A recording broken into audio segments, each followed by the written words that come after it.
Oi, gente! Eu me chamo Camila Alencar e hoje vamos falar sobre o poder do jejum. E o que é o jejum? Na Bíblia, jejum significa abster-se de água e de comida como um exercício religioso. Tanto que lá no Sermão do Monte, Jesus nos diz que quando jejuares, ou seja, não é se jejuarem, é quando jejuarem, mostrando que é uma prática cristã, em que todos os cristãos devem fazer, não só os pastores ou aqueles irmãos mais fervorosos. Ou seja, o jejum é para mim e o jejum é para você. E diferentemente do que está na moda, o jejum intermitente é diferente do jejum espiritual. Hoje aqui nós vamos falar sobre jejum espiritual como uma prática cristã. O jejum intermitente também, é um jejum, faz muito bem à saúde, tem os seus benefícios, mas não é o foco desse vídeo, tá bom? O jejum espiritual, muitas vezes ele é confundido com outro termo chamado voto, que nós também fazemos, O voto é quando nós deixamos de fazer algo para ter mais tempo, para se consagrar a Deus, por exemplo. Vou fazer um voto de ficar sem assistir televisão por tantos dias, tantas horas no dia. Vou fazer um voto de ficar sem rede social. Vou fazer um voto de ficar sem comprar por tanto tempo, por exemplo. Isso é um voto aonde eu tomo uma decisão pessoal para ter mais tempo para me consagrar a Deus, por exemplo. Mais tempo para buscar Deus. Então, eu deixo de fazer determinadas atividades para ter mais tempo com leitura da Bíblia, com oração, com adoração, enfim. O jejum espiritual tem sempre uma relação com a comida. É abster-se de comida, é colocar a mão na boca. E o jejum bíblico, ele tem sempre relação também com a oração e com a leitura bíblica. Se você fizer jejum e não ler a Bíblia e não orar, é uma dieta, é o jejum intermitente. Por isso, o jejum tem que entender, sempre tem ligação com a comida. Eu vou fazer jejum de compras, vou fazer jejum de redes sociais. Não, isso é voto. Jejum bíblico relacionado à comida, deixar de comer, deixar de beber. Vamos já entender os tipos de jejum. E voto é uma decisão de algo que você deixa de fazer para ter mais tempo para Deus, certo? E como jejuo? Como faço esse jejum bíblico? A Bíblia traz 3 tipos de jejum. O jejum radical, o jejum integral e o jejum parcial. Vamos entender o que significa cada um. O jejum radical é aquele sem comida e sem água. A Bíblia nos fala que Esté e Mordecai e todo o povo judeu praticaram esse jejum, sem comida e sem água. A Bíblia também nos mostra que Paulo, depois que teve aquele encontro com Jesus em Damasco, ele ficou 3 dias sem comer e sem beber, buscando entender o que havia acontecido com ele naquela caminhada para Damasco. Os ninivitas também fizeram jejum sem água e sem comida. Moisés também, quando subiu no monte para receber a revelação de Deus, ele também ficou sem água e sem comida.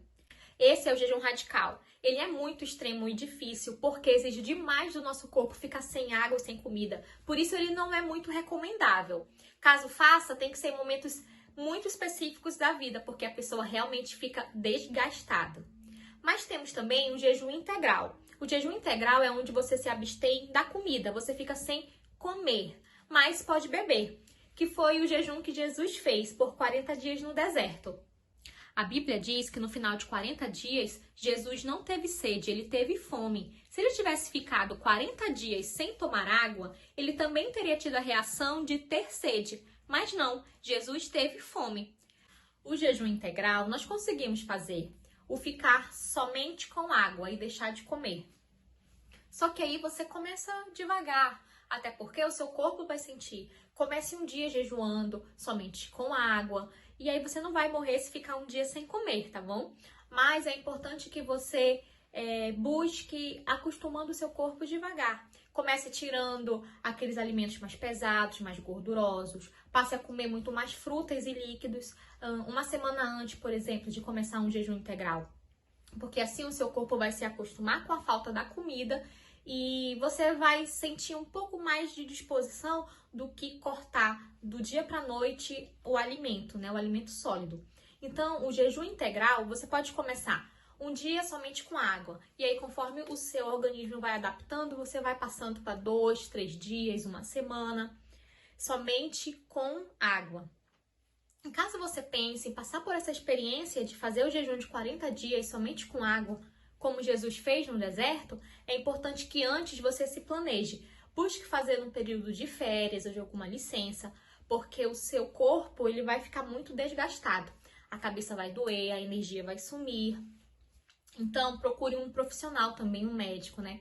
Em relação aos seus exames, para ver se não vai danificar, se não vai piorar a sua saúde. E se você usa de remédios e quer fazer o jejum integral, é importante verificar se esse jejum é para você, porque também temos o jejum parcial. O jejum parcial é aquele em que a pessoa retira alguns alimentos da dieta e do cardápio, ou até mesmo algumas refeições. Por exemplo, você pode tirar horas do seu dia e ficar sem comer. Você vai planejar e você pode variar o seu propósito diante do Senhor dentro daquele período até para adequar suas tarefas e as suas atividades. O jejum parcial, ele tem uma maior facilidade em ser feito, né? Pois você consegue retirar um alimento que você gosta muito, ou aquela refeição, você consegue adequar o seu dia a dia, você consegue planejar ele melhor e também variar esse tipo de jejum. A gente tem um exemplo muito interessante na Bíblia do jejum parcial, que é o jejum de Daniel. O jejum de Daniel, que está lá em Daniel capítulo 1, versículo 12, foi um jejum parcial. Lá está escrito que Daniel e seus amigos decidiram se consagrar a Deus e não comer das delícias das iguarias da mesa do rei.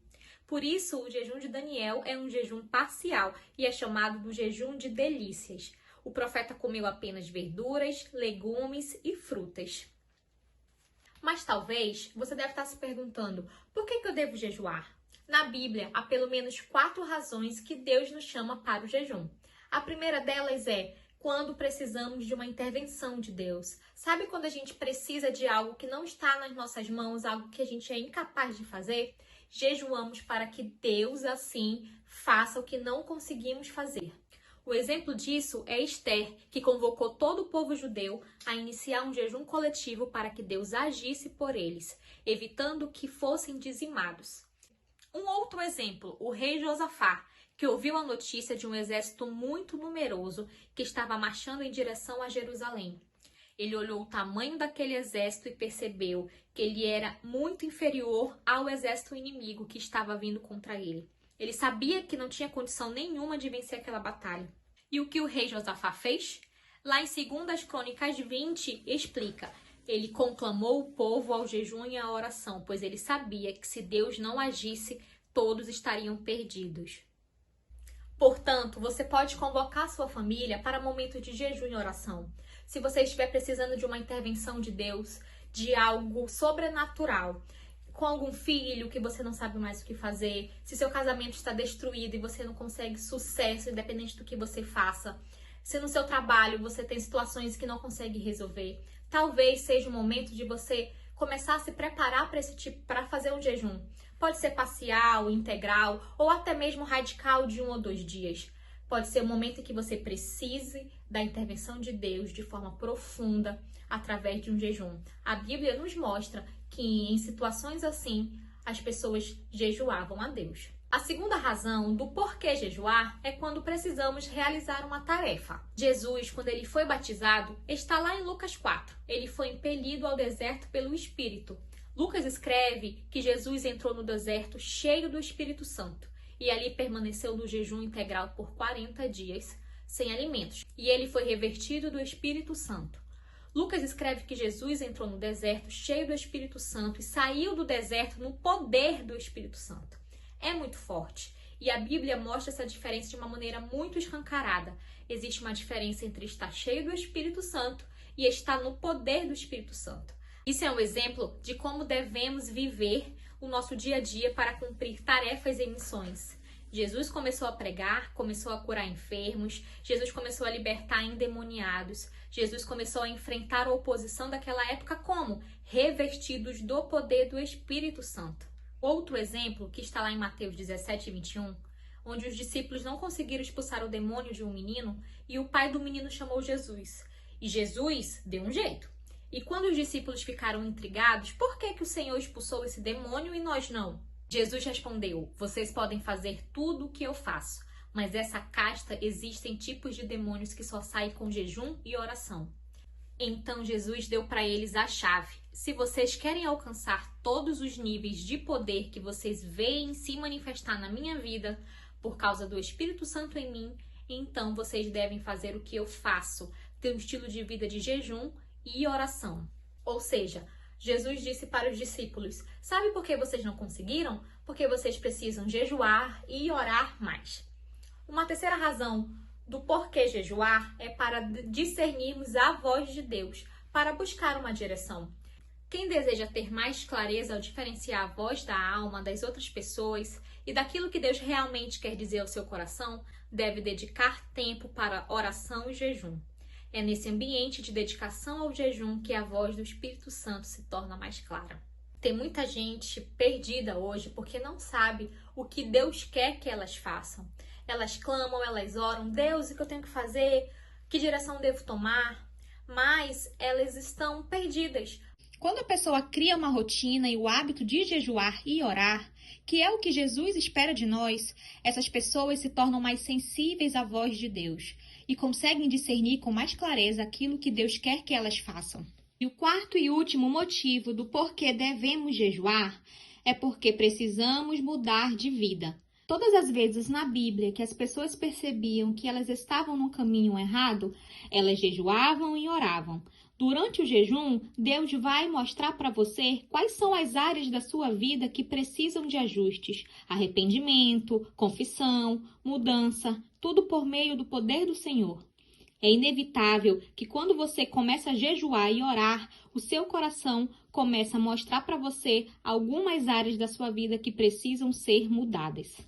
Bom, é isso. Eu espero que você tenha gostado desse vídeo. Curta, compartilhe esse vídeo com quem você ama e que o jejum esteja sempre presente na sua vida, pois é um ensinamento em que devemos colocar em prática. Deus abençoe!